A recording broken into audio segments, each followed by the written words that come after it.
Now we are going to start up the synopsis for the atomic structure. We shall take up. Okay. To start with, we have little things about discovery of the fundamental particle. Okay, discovery of fundamental particles. Before that, 1808 was the year where Mr. John Dalton was the first person to say that matter in any state made of minute, indivisible, invisible particle called atom, like that. And about 1808, he told like that. By 1830 to 1850, Michael Faraday was doing some conduction experiments in solution and gaseous phase.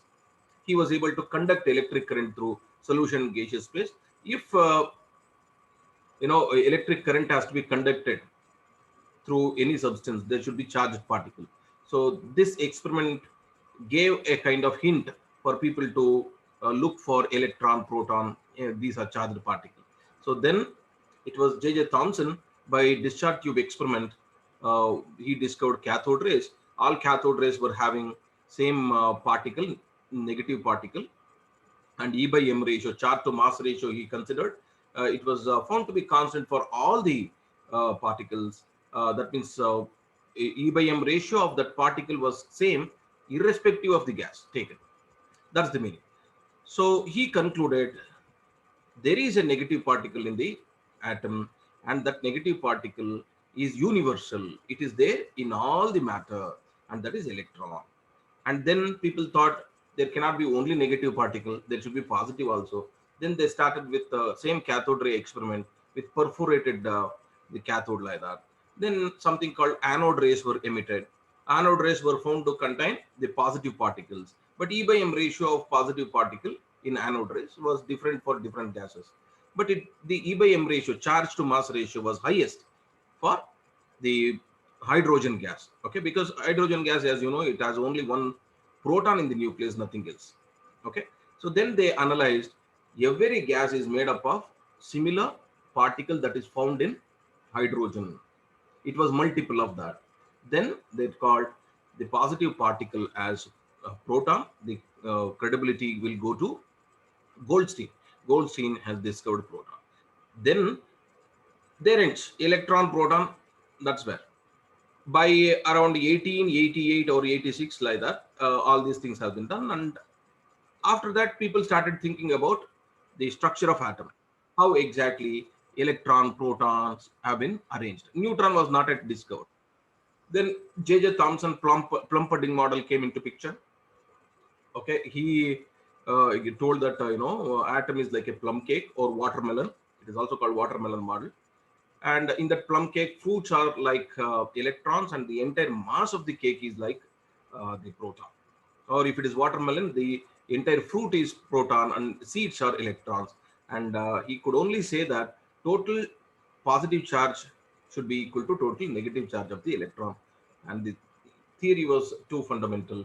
They couldn't explain any properties. Okay. So meanwhile, some of the Millikan oil drop experiment, these kind of experiments were done to find out the charge, and then the mass has been obtained. And these are the basic properties which you need to remember for electron, proton, and neutron. Okay, you can see here the symbol for electron, E. We know that its relative mass is 1 by 1840, approximately 1836 or 1840 times the mass of proton. And the charge present on electron is -1. Its magnitude is minus 1.602 into 10 raised to minus 19, and its mass is very much negligible, 9.1 into 10 raised to minus 31. And proton, P, relative mass is taken as 1, and the relative charge is opposite to that of electron. Magnitude is same, but charge is opposite. Whereas the mass is 1.672 into 10 raised to minus 27. Then in 1932, later, Rutherford model has been proposed and everything. By 1932, James Chadwick was doing some experiment, bombardment experiment. So he took beryllium nucleus and bombarded with alpha particle. Beryllium got converted to carbon. You know this. This is called nuclear transmutation reaction. One nucleus converts to another nucleus by the bombardment of alpha particle. So when beryllium got converted to carbon, some neutral particles were emitted. those were undeflected by external magnetic field or electric field, and those particles which were undeflected were called neutrons. Okay, so neutron is thus discovered by James Chadwick, and charge is 0. Okay, the relative mass is 1, approximately equal to proton, slightly higher. You can round it off as 1.675 into 10 raised to minus 27 kg. Okay, so these are all the values that you need to remember. Of course, by now you know about it, and you have used these values in the numericals. When it comes to theories, after Thomson's plum pudding model, Rutherford has given the significant theory which could explain the structure of the atom by and large. Then, okay, so fundamentally, even now, if you can remember the atom, nucleus at the center, and there is circular orbits where electron is revolving, that idea basically came from Rutherford model, and now it is quantum mechanical model which has a complete different concept. Okay, so but still an atom means there is nucleus, there is shells or energy levels, this kind of concept. Basically the picture has been given by the Rutherford. Okay, so Rutherford has conducted an experiment called alpha ray scattering experiment. You know that he took thin gold foil means a thin sheet. Okay, he irradiated thin gold foil with alpha particles from radium. So alpha particles, after bombarding the gold foil, they got scattered. Based on the way how the alpha particles got scattered after bombarding with gold foil, he could able to have important conclusions. So what are the three ways alpha particles got scattered? Many major alpha particles have gone straight without any deflection.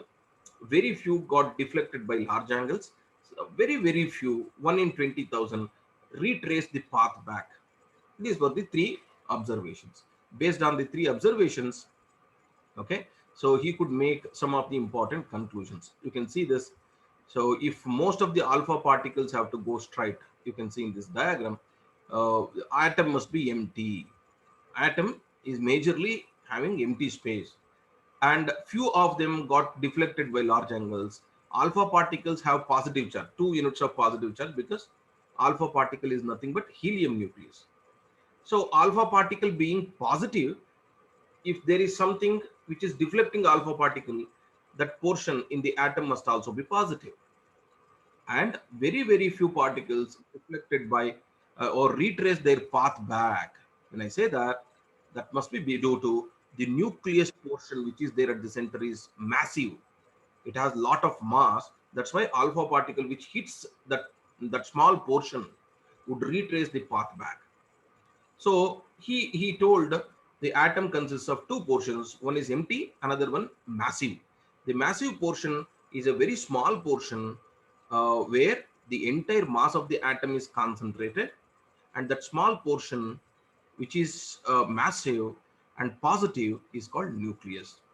Electrons are revolving around the nucleus in circular paths called orbits or shells around the nucleus. That was the concept. So based on the Rutherford, we could imagine the atom the way we know that, if you try to give a shape for this, I'll just select this. So this was the nucleus. Okay, so circular paths called orbits when I say. So electrons are revolving, it goes like that. Okay, so that's all the concept he has given, and he importantly couldn't explain some of the basic concepts, properties of the atom. Okay, so which were those? See, any moving charged particle should radiate energy continuously according to Maxwell's electromagnetic theory. If electron radiates energy continuously, it will finally constitute a spiral path and fall into the nucleus. If electron falls into the nucleus, that is the end. Atom should collapse. So thereby, exactly, atom becomes completely unstable. But that is not the case. Apart from that, the theory couldn't explain spectrum property. Different elements, when excited, they give spectrum. Why the spectrum? At that time, hydrogen spectrum was known. Why there is spectrum? So couldn't explained. So one, stability was not explained, spectrum was not explained, which were basic properties. Then the theory fails. Okay. Later, his student Niels Bohr comes into picture, and he gives improvised version of this atomic model. Before we could understand Niels Bohr's theory, we are going to understand some of the basic concepts of atom and then get into Bohr's theory. Is that okay? So we shall proceed now. If you are making some points, it is better to make some points. You have one ready notes with you and make some running notes. And also we'll give a worksheet in the WhatsApp group, and that worksheet, of course, in my class, I'll give next class. So that also you should open and keep writing the solution in the notes. Okay. So you should be ready with a notes and pen and everything. Okay. Right. And feel free to interact with us for any clarification. Okay. So let us proceed now. So these are some of the fundamental properties of atom. Uh, you can just have a glance at it. I'll just take 5 seconds once. Okay.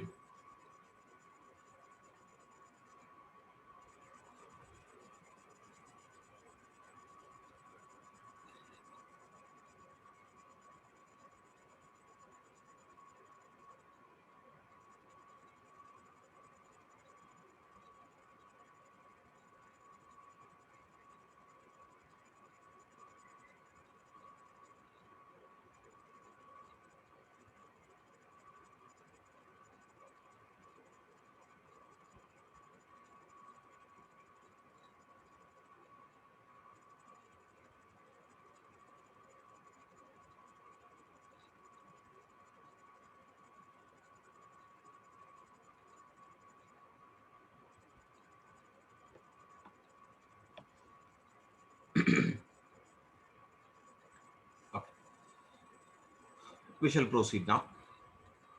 See, coming to the atomic number, it is the number of protons present inside the nucleus of an atom. And for an atom, number of protons must be equal to number of electrons. It is always, maintained in that way. Number of protons must be equal to number of electrons for electrical neutrality. Anything that exists in the nature should be neutral. Now, mass number is number of protons plus number of neutrons inside the nucleus. Okay. So number of protons plus number of neutrons inside the nucleus is mass number. Generally, an element is expressed or given symbol like this. We'll write Z on the left hand side lower part, and symbol X, and mass number A will be written as the superscript. Okay, like 1H1, 1H2, like that, right? Next, isotopes. What are isotopes? These are the atoms of same element having same atomic number but different mass number, like that. Okay. Similarly, isobar, atoms of different elements having same mass number. Reverse it is. Mass number is same and atomic number is different. Then they are called isobars. You can see potassium, calcium, carbon, nitrogen. There are. Okay. So they are isobars. Isotones, atoms of different elements having same number of neutrons. Neutron number should be same. Obviously, they are the atoms of different element with different atomic number and different mass number. Neutron number only will be same. So you can see this carbon 16, carbon 14, oxygen 16 and all. If you take the difference, 14 minus 6 atomic number, it will be 8, and 16 minus 8 will be 8. Then we have isoelectronic species. Isoelectronic species means the species having same number of electrons. Okay. So when I say species, it may be a cation or anion or a neutral radical, whatever. That is a species in general. So this O2 minus F minus Na plus Mg2 plus, they all have same number of electron, that is 10.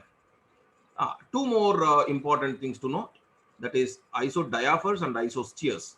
Isodiaphers will have same isotopic number. What is isotopic number? Isotopic number is neutron number minus proton number. Okay. N minus Z will give isotopic number.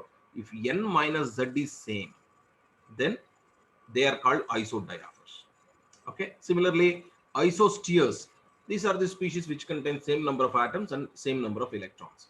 So, for example, carbon monoxide and N2, They have same number of atoms and even same number of electrons, 6 plus 8. Atomic number of carbon is 6, oxygen is 8, it will be 14. Whereas nitrogen, atomic number is 7, 7 plus 7, 2 atoms are there, 14. So they are isosteres. If you want, you can make points of these things. So if it is done, I'll proceed.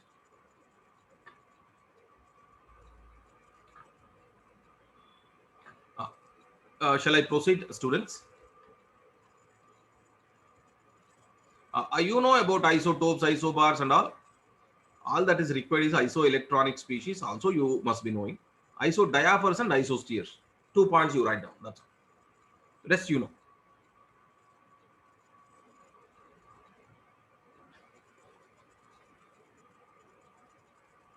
And whatever we discuss, the PDF files also will be posted for your reference. Like for example, this PPT which is being portrayed here, the same PDF files will be posted in the group. That also you can go through.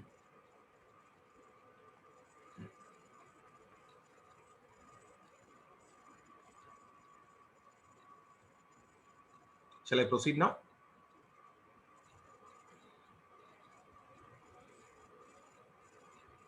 Yes, sir.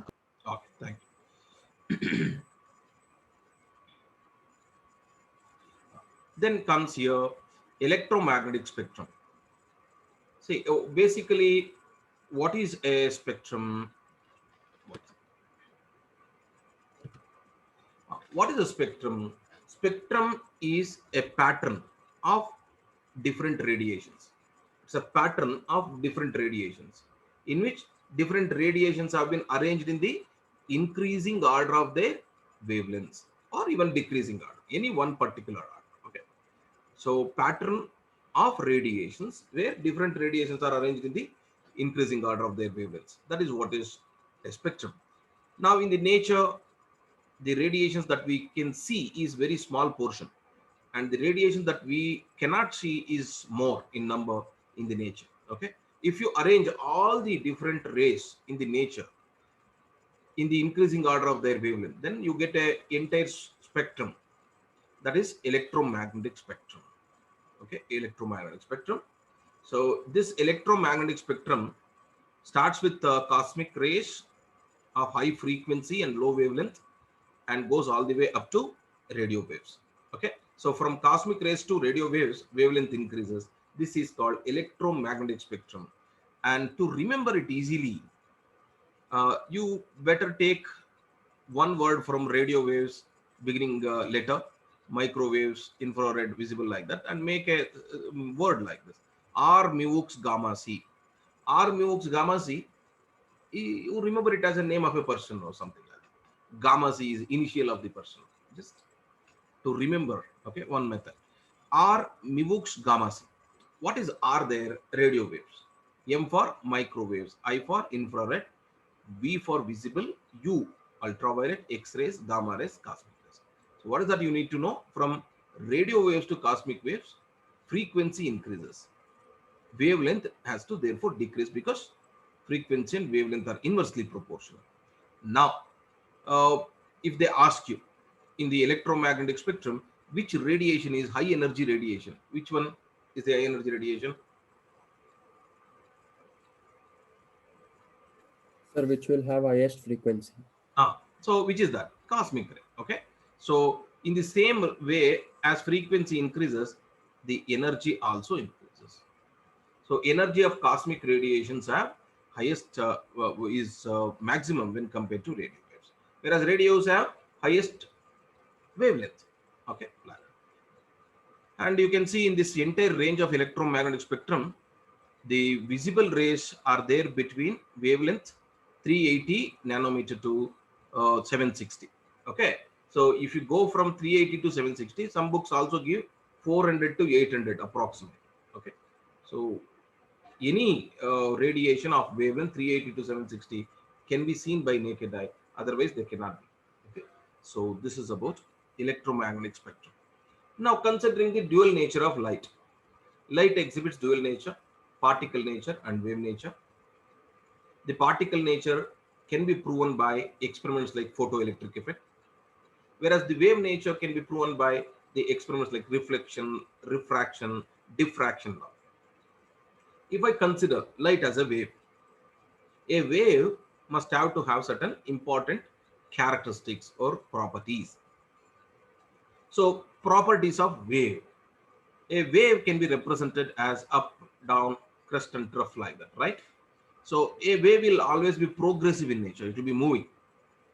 Okay. So, what is wavelength? A wave will always have a wavelength, which is the distance between any two adjacent crest or distance between any two adjacent trough, is what is called as wavelength. Every wave will have its own wavelength, which is expressed in centimeter, nanometer, picometer, whatever. Okay. And in the electromagnetic spectrum, it is the wavelength range goes from -15 to kilometers. Radio waves have kilometers of wavelengths. Okay, right. Then frequency. Frequency is defined as number of crests and troughs which cross a given point in 1 second. Number of crests and troughs which cross a given point in 1 second, or you simply say number of waves which cross a given point in 1 second. So it is cycles per second or hertz. Okay, so this is the unit, and frequency is the indicator of energy of the radiation. Whereas wavelength, in case of visible radiation, wavelength is the indicator of color in case of visible radiation. Frequency generally is the indicator of energy. As frequency increases, energy increases. Similarly, velocity, any wave is always progressive. It will be moving. So distance traveled by the wave in 1 second is called its velocity. Unit, centimeter per second or meter per second, according to convenient units.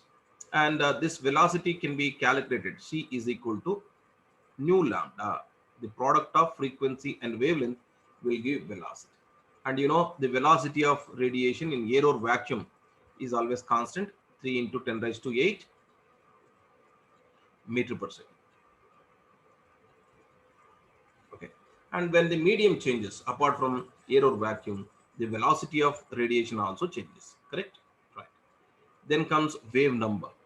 The wave number is simply nothing but number of waves of given radiation per unit length. Number of waves present per unit length. Unit length can be centimeter or meter, no problem.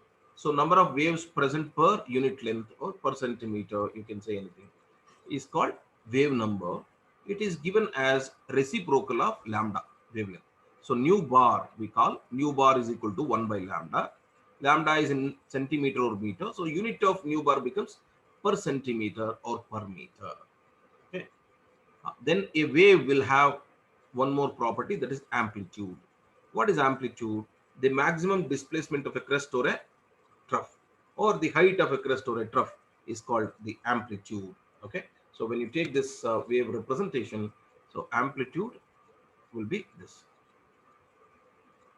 a, or even this amplitude. Okay. So so a wave will have wavelength, frequency, velocity, wave number, amplitude. In case of visible radiation, the wavelength indicates color and amplitude indicates intensity. A high intense radiation will have more amplitude. Okay, just know about it. Then Planck's quantum theory. Max Planck has given his own theory about radiation. Any radiant energy, the energy which is being emitted or absorbed in the form of rays, according to him, any radiant energy will be emitted or absorbed in terms of small packets of energy. Each packet is called as quantum, plural quanta. In case of light, the same quantum is called photon. The energy present in each packet of quantum is given by E is equal to h nu. H is Planck's constant, its value 6.625 into 10 raised to minus 34 joule second. And nu is frequency. Okay. So Planck's quantum theory. Radiant energy is emitted or absorbed in terms of small packets of energy called quantum. Only integer multiple of quantum is emitted or absorbed, not fraction. Half a packet will never be emitted. Is that okay? So energy present is E is equal to h nu. So all these things are required to understand Bohr's theory and its application later. So that's why we are studying everything in brief. And next is photoelectric effect. So what is photoelectric effect? Whenever you take a metal and expose it to a particular radiation, electrons of the metal gets ejected. This is called photoelectric effect. The phenomenon of ejection of electron from the metal surface when a radiation of suitable frequency incident on the metal surface. But the thing is, for every radiation that falls on the metal, electron will not be removed. A radiation of particular frequency is required, then only electron will be removed. The radiation of particular frequency that removes the electron is called threshold frequency. And the corresponding energy of that radiation is threshold energy. So a radiation of threshold energy must fall onto the metal surface, then only electron gets removed. If the radiation that falls onto the metal surface has more energy than threshold energy, then the electron removed moves with a particular kinetic energy. Correct? If the radiation which falls on the metal surface has less energy than threshold energy, then electron is not removed. That's all. That's simple. Okay. So in that way, this picture here clearly depicts the radiation which are falling are removing the electron. The electron thus removed from the metal surface by the incident of light ray is called photoelectrons. If the light ray has enough energy more than threshold energy, then the electrons, photoelectrons, move with certain kinetic energy. Is that okay? So this is the thing. You can also represent the photoelectric effect in the form of a graph here. So if you plot kinetic energy of emitted photoelectrons versus the frequency of the radiation incident, the line starts from along x-axis after a particular frequency, right? That's because with every frequency of radiation that incident, electron will not be removed. A particular frequency is required there. After that only electron starts removed. And if energy further increases or frequency further increases, the kinetic energy of the emitted electron also increases.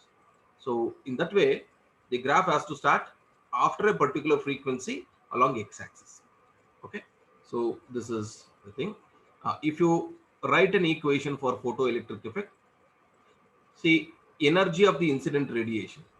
Let's say some 100 electron volts of energy is made incident on the metal surface, of which around 40 electron volts are required to remove the electron. So 40 electron volts are absorbed. Remaining 60 electron volts will be imparted to the electron to move with a certain kinetic energy. So always the energy of the incident radiation E, a part of will be utilized for removing the electron, that is called E naught threshold energy, and remaining will be given to imparted to the electron to move with a certain kinetic energy. So E is the total energy, E naught is the threshold energy, and Ke is the kinetic energy. So therefore, if you want kinetic energy to be calculated, total energy minus threshold energy. How do we get an expression for E as per Planck's quantum theory? E is equal to h nu minus E naught is equal to h nu naught. So in that way, they can ask you kinetic energy or threshold energy, anything in the problems. So this is photoelectric effect. Now, photoelectric effect is a direct evidence for particle nature of light. Why do we say so? Can anybody explain why photoelectric effect can be considered as experimental evidence for particle nature? Would have learned also in physics much in detail. How do you prove particle nature of light based on photoelectric effect? Anybody?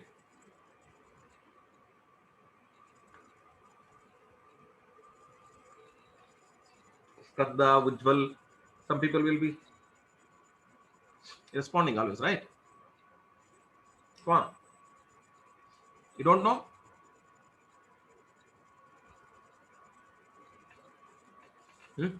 Okay. See, Here, which particle is being removed from the metal surface? Electron. Electron has some mass. So anything that has mass is a particle. If one particle has to be removed by the incident of another, the one which is removing the particle, the radiation, also must be a particle. It is like, different marbles are there on the ground. You're going to hit one marble with the another. When you strike a marble with one more marble, then the momentum will be transferred to the marble on the ground. Then the marble starts moving. If it were to be a wave, if light were to be a wave would move like a crust and trough and hit the target and bounce back. A wave will not transfer the momentum. So here in this photoelectric effect, if a particle is getting removed, light also must be acting like a particle, because only when one particle hits another particle, the ejection of electron takes place. If it were to be only exhibiting wave nature, the wave will simply reflect back and electron wouldn't be removed. So in that way, people started thinking the light must also be behaving like particle. So that is the duality of light, which has been proven. Let's proceed now. Let's take up some of the types of spectrum. You can see under spectrum, there is continuous spectrum, emission spectrum, absorption spectrum, like that.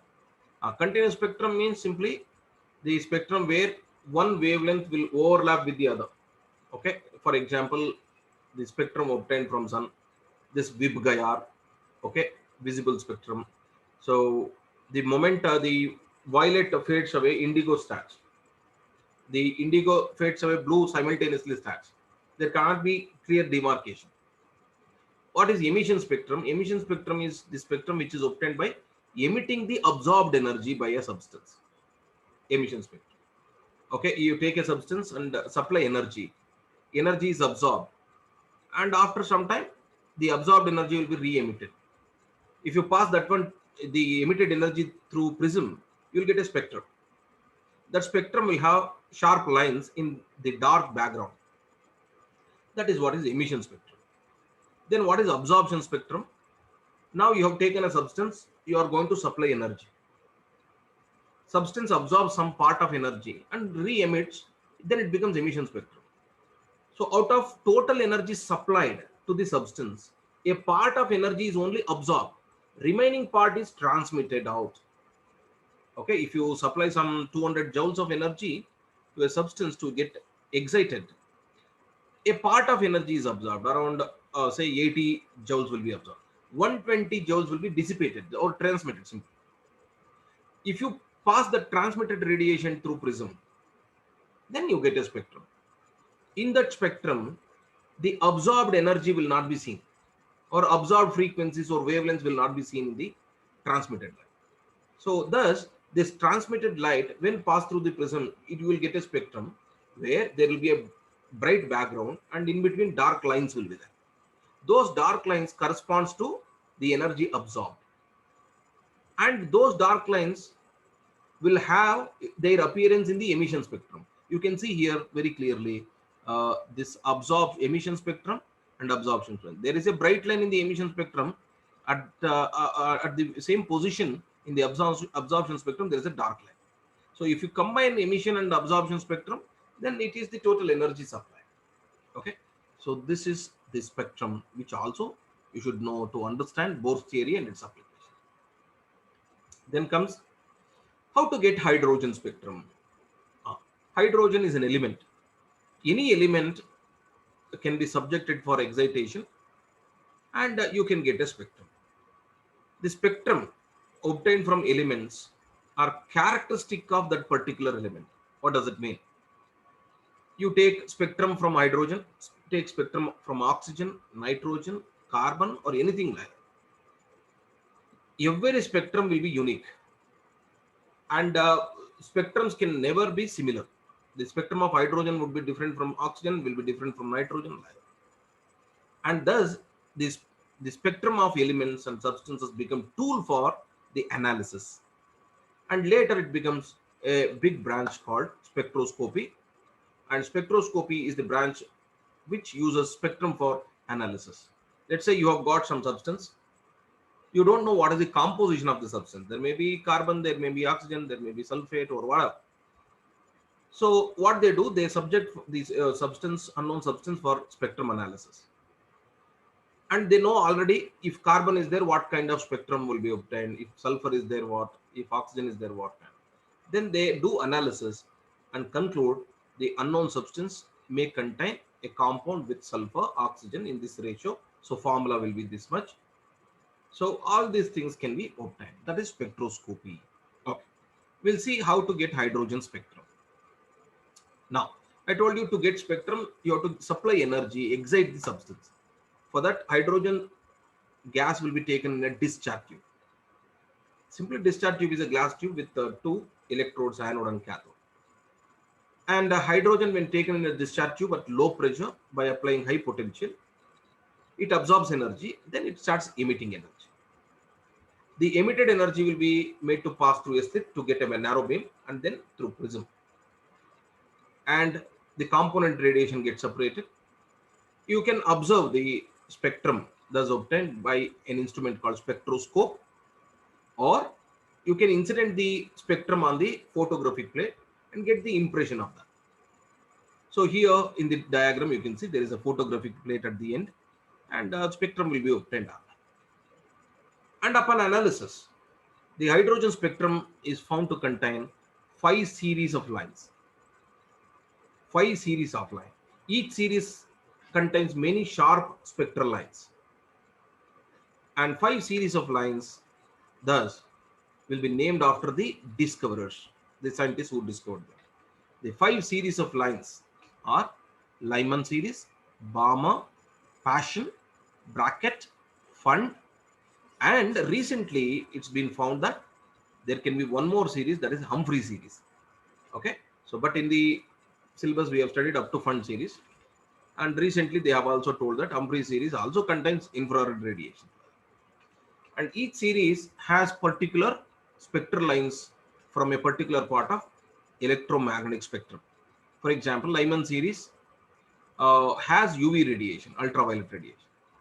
Balmer series has visible radiation. That means of all the series, only Balmer series can be seen by naked eye. Rest, Passion, Brackett, Fund, even Humphrey, they all have infrared rays. For our convenience, we say Passion series has near IR, Brackett series has middle IR radiations, and Fund series and Humphrey series has far IR radiations. Okay, that means the fag end of infrared spectrum of electromagnetic rays. Okay, so this is the 5 different series. Basically, you need to remember. Also, you can add Humphrey series, no problem. Okay, right. Now, in this hydrogen spectrum, spectral lines are obtained: UV rays, visible rays, IR rays. How do we calculate the wavelength or wave number or even frequency or energy of the emitted radiation? By means of Rydberg equation. Okay, so Rydberg equation is used to calculate wave number or even wavelength, thus of a spectral line in hydrogen and hydrogen like species. So nu bar is equal to 1 by lambda is equal to RH, or R into Z square, into 1 over N1 square minus 1 over N2 square. This equation has atomic number Z.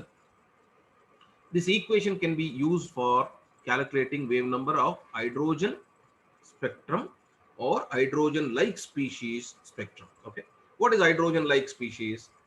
Any species which contain 1 electron. So He, remove 1 electron in He, it becomes He plus. Lithium has 3 electron, remove 2 electron from lithium, it becomes Li2 plus. Then it becomes hydrogen like species. So He plus, Li2 plus, beryllium 3 plus, they're all hydrogen like species for the reason that they all contain 1 electron. If the species contain 1 electron, this equation can be used. Otherwise, it can't be used. That's the thing. What are the terminologies here? N1 is lower energy level, where electron transition ends. N2 is higher energy level, from where electron transition begins. R Rydberg constant in terms of centimeter, it is 109 6, 7, 8 centimeter, or per meter it becomes two more zeros extra, 1096780 per meter. That is atomic number. Nu bar is wave number, which is nothing but 1 by lambda. There will be numericals based on this. Correct. For different series of spectral lines, N1 and N2 values are fixed. For Lyman series, N1 should be 1 and N2 should be greater than 1, 2, 3, 4 like that. For Balmer series, N1 is 2 and N2 is greater than 2. Like that bracket, Pascal will be 3, N1 and N2 will be greater than 3. Bracket, N1 will be 4, N2 will be 5, 6, 7. Fund, N1 is 5 and N2 is 6, 7, 8. And Humphrey, N1 is 6 and N2 is greater than that, 7, 8, 9. Okay, it goes on. So, Bohr theory has to explain this actually. Okay, later we'll do that. And also, of all the series, Balmer series is the visible series, right? In Balmer series, there are 4 bright lines. In Balmer series, there are 4 bright lines. Those 4 bright lines are named like this: H alpha, H beta, H gamma, H delta. They are the 4 prominent lines in Balmer series. You should know. The N1, N2 values, they are all Balmer lines, right? Since they are all Balmer lines, N1 value will remain same. It is 2. Whereas N2 value will be 3 for alpha, 4 for beta, 5 for gamma, 6 for delta. They may ask you, calculate the wave number or wavelength of H gamma line.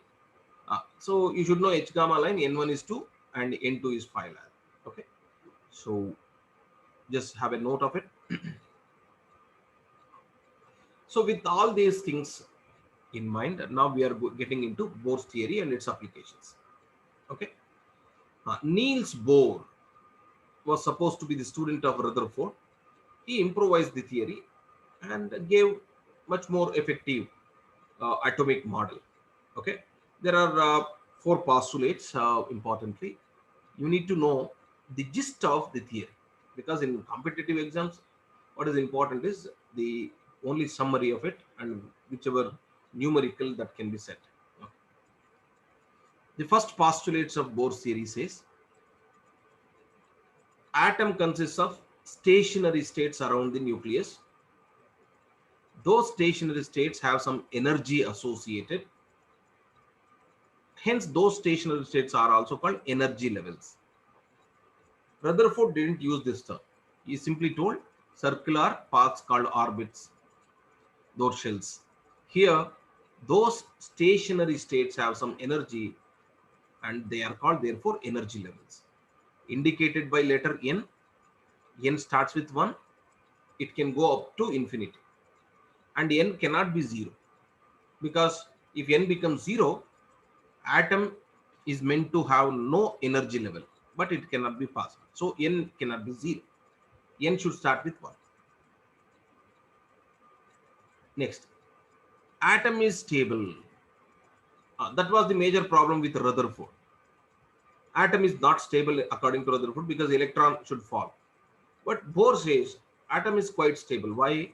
Because electron, as long as it simply revolves around the nucleus in a particular energy level, it neither emits energy nor absorbs energy. If it neither emits nor absorbs, electron doesn't fall or go away from the nucleus. That way, the atom is stable. In the third postulate, he incorporates a condition to be satisfied by the electron so that it can be present in a particular energy level. What does it mean? Like, in a classroom, students rush in and take their own benches. Students are like electrons, benches are like shells. And of course, a lecture is a nucleus, right? So in that way, electron or that is students can take randomly any benches, but in the atom, the electrons cannot take any shell they want. Simply cannot, oh, I'll go to third bench, I'll go to fourth shell, or I'll go to 10th. It's not. So according to Bohr, if electron has to be there in third energy level or first energy level or fifth energy level, it has to satisfy a condition, then only it can be that. That condition is like this: the angular momentum of electron which is given by product of mass into velocity into radius. Angular momentum of electron MVR must be equal to integer multiple of a constant h by 2 pi. So what does it mean? Okay, if I say for a particular electron, the angular momentum MVR was found to be 1 into h by 2 pi. Where will be that electron? If angular momentum of a particular electron is equal to 1 into h by 2 pi, where will be that electron? Which energy level does it take in an atom?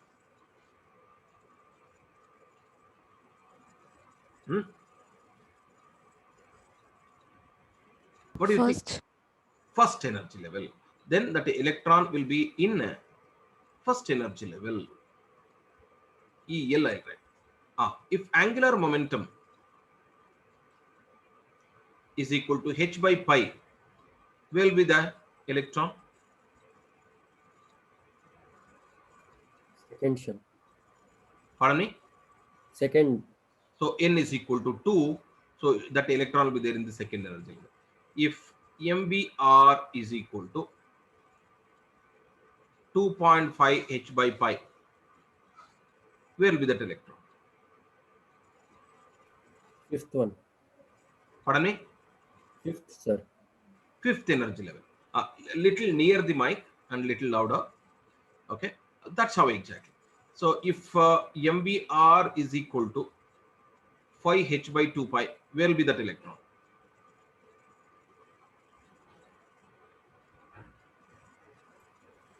Fifth only, sir. 5 only, because I have not divided this, that's all. So this is how I get it. Right now. So this is the condition for electron to be accommodated in a particular energy level. Right. Next. Fourth one. See, as long as electron simply revolves, no absorption or emission. But when you supply energy, like the way we have done in case of hydrogen gas spectrum, right? We took that one and supplied energy in a discharge tube. So if at all, if you are going to supply energy, then electron absorb that energy in an energy level, absorbs that energy. Its angular momentum increases. When it increases, it goes to that energy level where MVR becomes equal to n into h by 2. Meaning, whenever energy is supplied, atoms absorb energy where electrons get excited to different higher energy levels.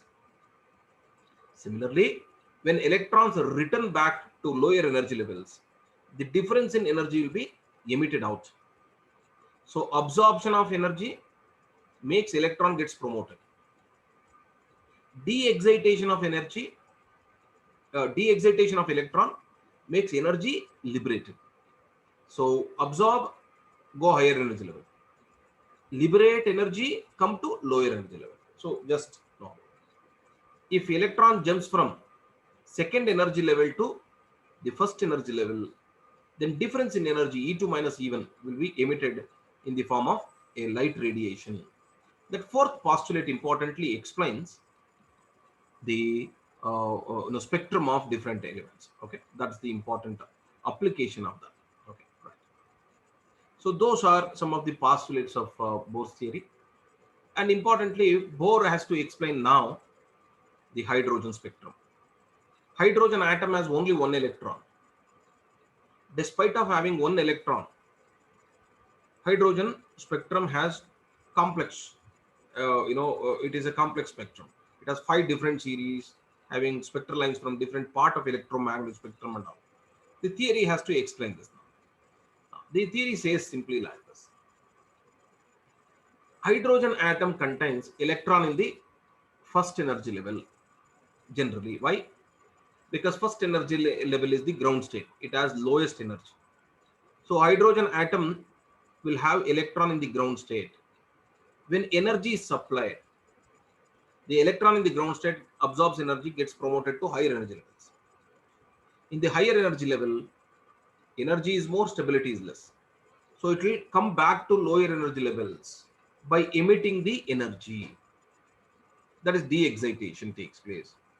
When electron de-excites, that can happen all at a stretch or in steps. It all depends on just probability, that's all. So depending on to which lower energy level electron transition ends, different radiations will be emitted. If electron de-excitation from higher energy level ends with first energy level, then a ultraviolet radiation is emitted, which constitute Lyman series. If electron transition from higher energy levels that ends with second energy level somewhere, okay, second energy level, then it gives a visible radiation that constitute Balmer series. Similarly, if electron transition ends at third, Pascal series, fourth, bracket, and fifth, Fund series will be obtained. And Humphrey series will have electron transition ending at the sixth energy level. That you show. This also has IR radiations. Okay, and if it ends at seventh energy level, probably some energy may be emitted. So that is what it has to be found out.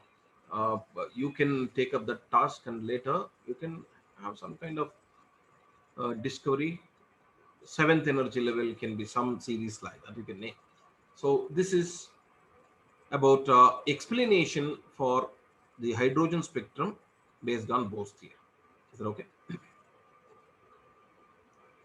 The same diagram which we have shown there, atomic spectrum, atomic transition, can be shown in terms of energy levels. When you consider energy of different energy levels and plot it as horizontal lines, you can see here the first line represent n is equal to 1, which has energy even, like that n is equal to 2, 3, 4, like that goes. So just another way of representing the spectrum, that's all. Any transition from high energy level that ends with first energy level will give UV rays, constitute Lyman series, second Balmer, third Pascal, bracket, Fund. It goes like that. Okay. So this is also called energy level diagram. Now Bohr's theory can be applied to understand hydrogen spectrum. Just now we have done. Bohr's theory could able to calculate the radius of electron in hydrogen and hydrogen like species, energy of electron, and velocity of electron. We are going to take those expressions for which there can be problems. Energy of electron in nth orbit of hydrogen and hydrogen like species is given by minus 2.18 × 10⁻18 into z square divided by n square. It is in joules. But 1 electron volt is 1.602 into 10⁻19 joules. So if you convert it into electron volts, it becomes minus 13.6 z square by n square electron volts. That is the energy of electron in nth orbit of hydrogen and hydrogen like species. Okay. Similarly, radius of electron, Rn is equal to A naught into n square by z. A naught is 52.9 picometer. Okay, that is called Bohr's first orbit. Some people also write it as 53 picometers. Okay, no problem. So, or in terms of Armstrong, it is 0.529 Armstrong. Okay, that is the radius. Similarly, velocity of electron is given by 2.18 into 10⁻6 z by n meter per second. Okay, so z is atomic number which can be used for hydrogen like species only, single electron systems. And whenever electron transition takes place from one energy level to another energy level, how many different spectral lines are possible? Sometimes they'll ask you this kind of questions. So number of spectral lines formed when electron jumps from higher energy level to ground state, n is equal to 1. The formula is capital N is number of lines is equal to n into n minus 1 by 2. Small n is the energy level where electron transition begins, not ends, because it is the particular formula for ground state only. So let's say electron jumps from sixth energy level to ground state. So 6 into 5, 6 minus 1, 5. So it is 30 by 2, 15 lines would be possible. Okay.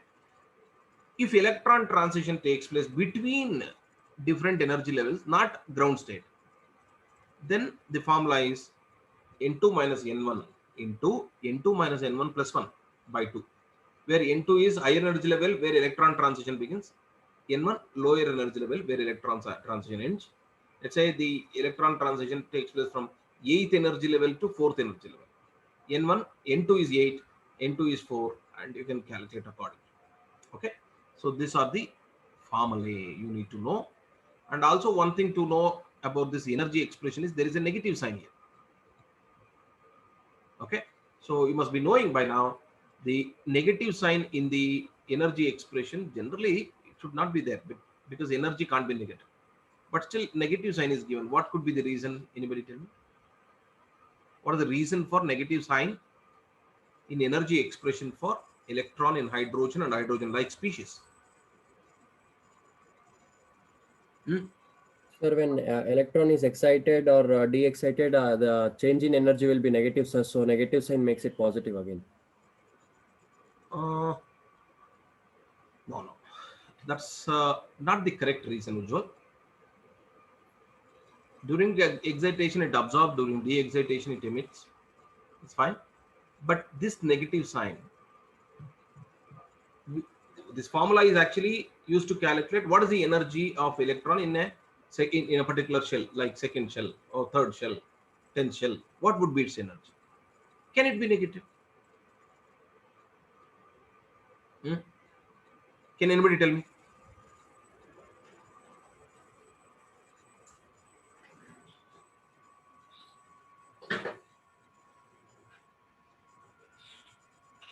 Hmm? Ujjwal is from which college? Sir, Oxford PO College, sir. Okay, nice. About remaining skanda.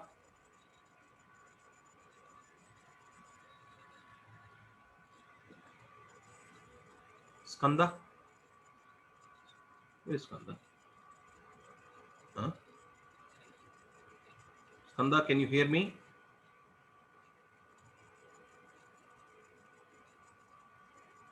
It's not there. Okay. How about Dilip here? Dilip from which college? Dilip can hear? Sir, is it because electron is like attracted by the nucleus or something like Okay.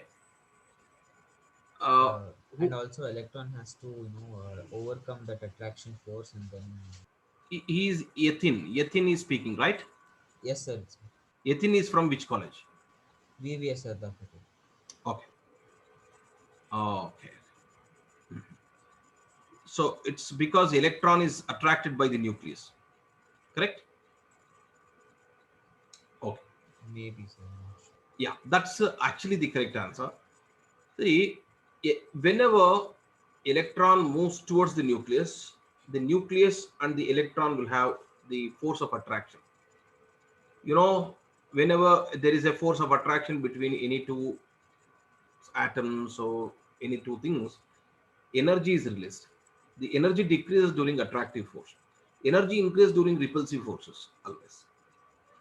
Here, electron, as it moves towards the nucleus, the attractive force increases, energy keeps releasing. Compared to the energy of electron in free state, what do you mean by free state? Electron which is not under the influence of nucleus, that is the free state.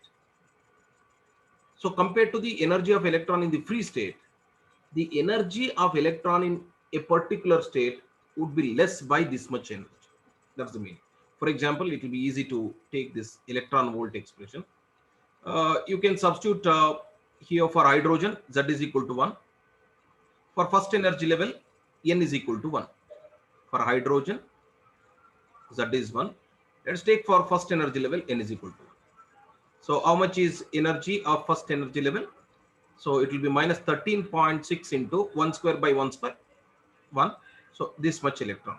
That means an electron present in first energy level, okay, of hydrogen atom would have minus 13.6, means 13.6 electron volts of energy less when compared to the energy of free electron, which is not under the influence of nucleus.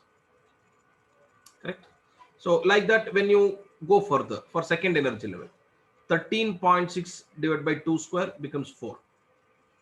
Correct? No?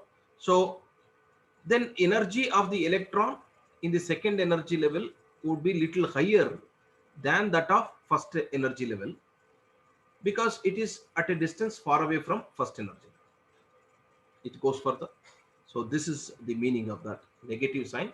The negative sign indicates how much energy of the electron that is lost to accommodate the electron in a particular energy level. Okay, fine. So similarly, as we move away from the nucleus, this n value in the denominator increases, the negative value decreases, meaning the energy of the electron increases away from the nucleus. So meaning energy of the electron in second energy level is greater than first, third energy level is greater than second, fourth energy level is greater than third, so on.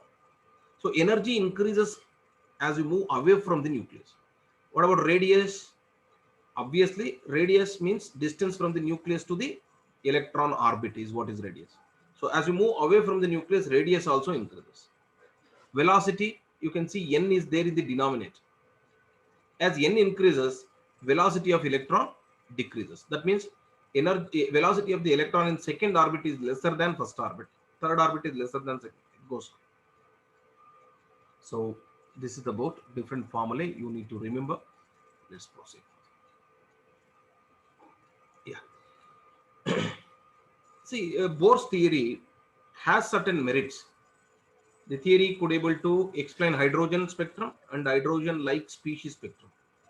The theory could give energy expression, radius expression, velocity expression, which were found to be correct experiment. Based on the theory, Rydberg constant was calculated 1.0976809.876 into 10 raised to 7 per meter. That value was obtained from Bohr's theory theoretically, which was also found correct experiment.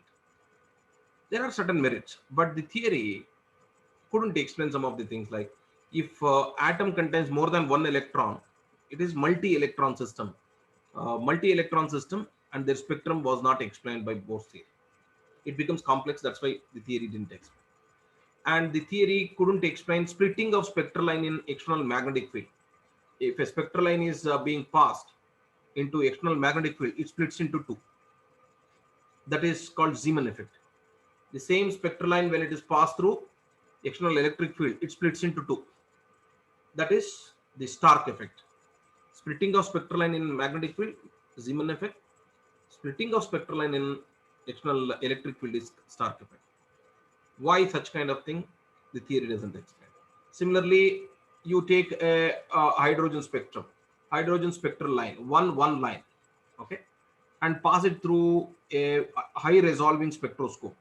If you visualize each spectral line of hydrogen through high resolving spectroscope, each spectral line is found to contain many closely spaced spectral lines. That is called fine spectrum of hydrogen. The theory doesn't explain that also.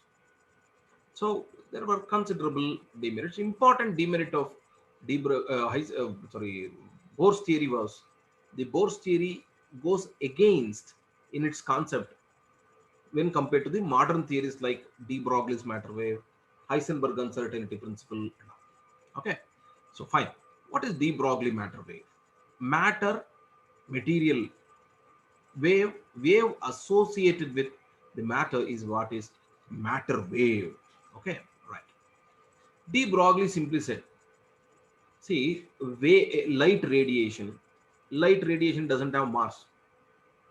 Without mass, light can behave like particle, because duality. Light can behave like wave, light can behave like particle. So he thought, even the material particle, you take any material particle having some mass, would also have wave nature. So if light radiation without having mass can behave like particle, A particle with mass can also behave like a wave. Then he proves, and later it has been considered very seriously, which gives rise to a separate branch of a study in science, that is quantum mechanics. So he combines two concepts, E is equal to mc squared particle concept, and he combines E is equal to h nu wave concept, and derives an expression for wavelength of matter wave. Lambda is equal to h divided by m into v. Mass into velocity of the particle is nothing but momentum p. No problem. Okay. So what does it mean? A particle of mass m moving with the velocity v, okay, moving with the velocity v, would always be associated with a wave of wavelength lambda. This is the particle. A particle of mass m moving with a velocity v would always be associated with a wave, matter wave of wavelength lambda. That's the meaning of that, correct? So here, if that is the case of de Broglie matter wave, we should be able to see wave associated with any material particle that in day-to-day life. Why about only particle? We should also have some kind of wave. Any moving train, bus, aeroplane also should have. But the theory says that macroscopic particles have mass, considerable mass. When mass increases, you can see there in the equation, lambda and mass are inversely proportional. As mass of the particle increases, wavelength of the matter wave decreases. So for all macroscopic particles, mass is considerable. So wavelength is insignificant. That's why there is no wave-like behavior. Whereas for subatomic particles, very small particles, mass is very, very less. Okay, subatomic particles.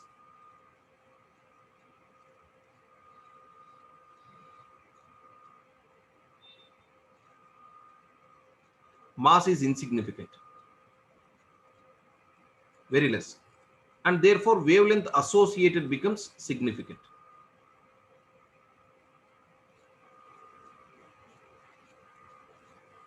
Okay, wavelength associated with them becomes significant, and thus any subatomic particle will have a considerable matter wave and move like a material particle, move like a wave than a material particle.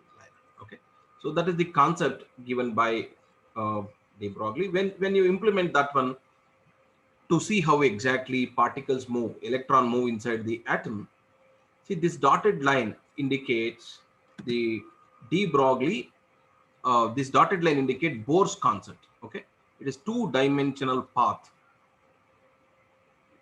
that is orbit, as proposed by Bohr's theory. It is Bohr's concept. Whereas electron move like a wave. A wave cannot confine itself to a two-dimensional path. So this is three-dimensional wave of electron as proposed by de Broglie.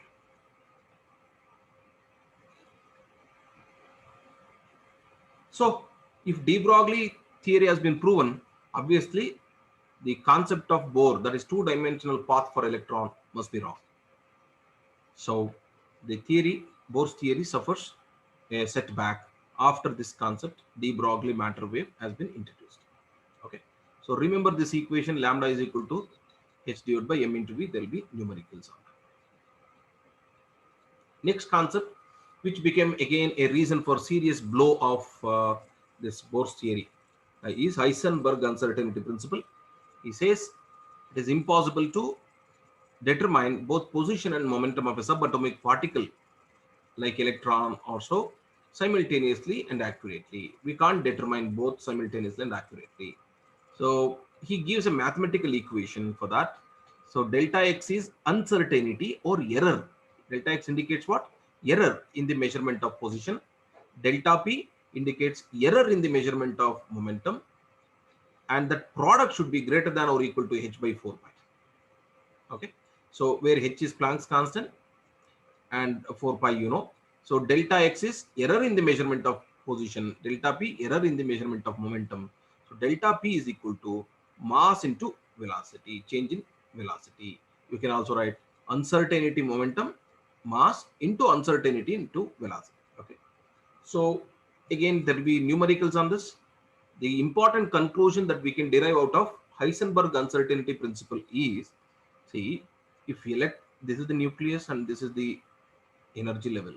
If electron is revolving around the nucleus, you can say electron is there at exactly this position and it has this so much velocity like that. But he says it is not possible. If I think electron is there here after a moment, electron is somewhere here, electron is somewhere here, somewhere like that. So you can only say in this entire volume around the nucleus, electron may be there, but we can't say exactly where it is. Okay, that is the concept of Heisenberg uncertainty principle. It is like, let's say a student goes to college. So he's there in the college. Once he enters the college, he will not be allowed because there is security, everything. But he is not there in the classroom. He comes for a particular class, and next moment he'll go to library. Next moment he'll go to cafeteria. Next moment he'll go to bathroom, toilet, or somewhere. So the person who has come in search of this guy, student, uh, the moment he goes there, he is not. So he is simply searching for him. Everybody says he's there inside the campus. I have seen him here, like that. But the guy who is in search of him is not able to find. So finally he concludes the student is there in the entire campus, but we don't know where he is exactly. That is the scenario of this electron. Electron is there around the nucleus in certain volume, but where exactly, we can't exactly pinpoint. It may be there here, it may be there. Probability we can say, but not the thing. Okay, so in that way, if Heisenberg uncertainty principle were to be true, what we can simply say, electron cannot move in two-dimensional paths. It can only be present in certain volume around the nucleus, that is later called orbital. Okay, orbit concept will be gone, orbital concept will be introduced. Okay, so this is what you have seen in the beginning. You can see this GIF to represent delta x, uncertainty in position.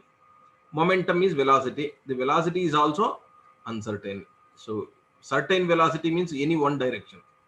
Uncertainty means there cannot be precision about the even velocity also. That's the meaning. Okay. Let's proceed. With this, finally, we'll take MCQs in the next class.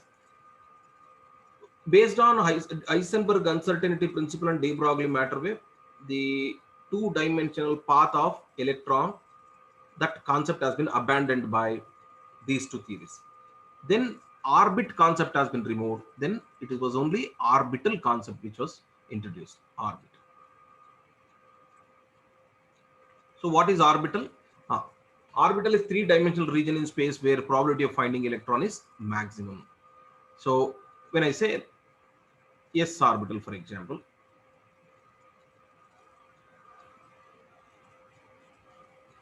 y-axis, x-axis, z-axis. Nucleus is there at the center, and the electron is there around the nucleus. So in this volume, in this three-dimensional space, electron can be anywhere. So these points, these points are all the points of places where electron can be found with maximum probability. Okay, like this. Now outside this also, sometimes the dots can be found here and there, but what they do, they only take that area or that volume where electron probability of finding is maximum. Then if you put a line for that, this is called boundary surface diagram. Then it becomes a spherical shape like that. This becomes a spherical shape like this. In the spherical area where nucleus is there at the center of this, electron can be found with maximum probability. Outside also sometimes electron can be found. Those dots indicate outside probability. But thick probability is there in this three-dimensional area. That is the orbital we call, and it is spherical,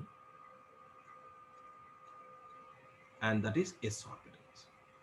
Like that, if you get probability of finding electron around the nucleus as dumbbell, we therefore call it as p orbit. If it is double dumbbell, it is d orbital. And f orbital and beyond that, they all will be so complex that their structure is not yet clearly known. Okay, so this is the thing.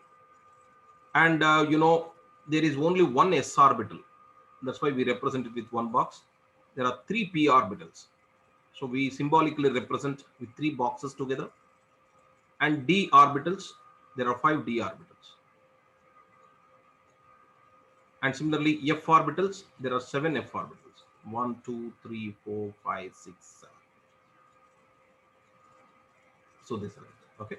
So this 3 p orbitals are px, py, pz.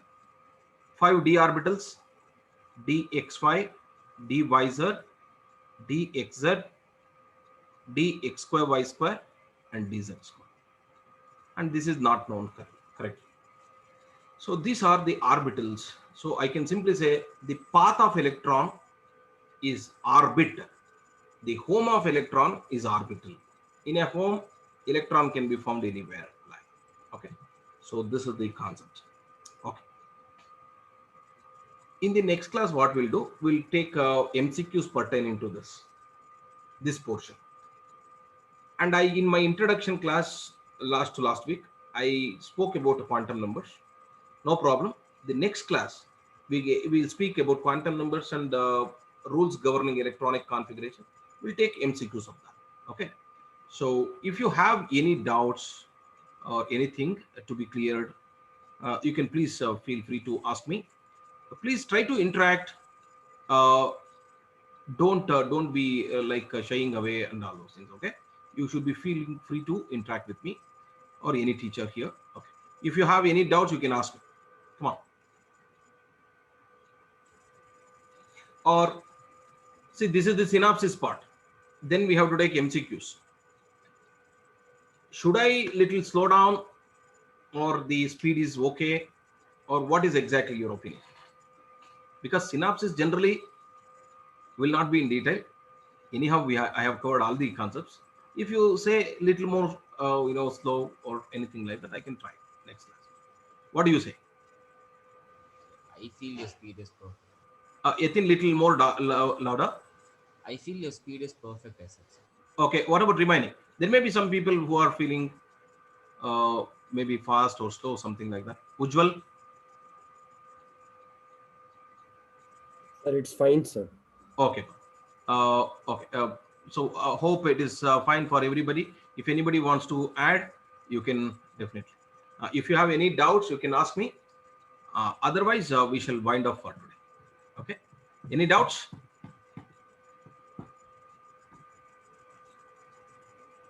Hope it is not there. So we'll meet for the next class. You have one more session by 10 o'clock, mathematics.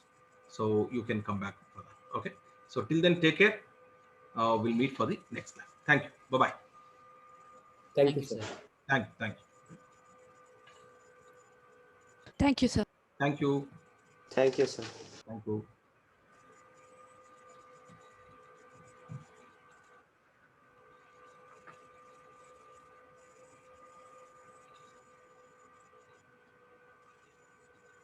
Puneet, is it R Puneet or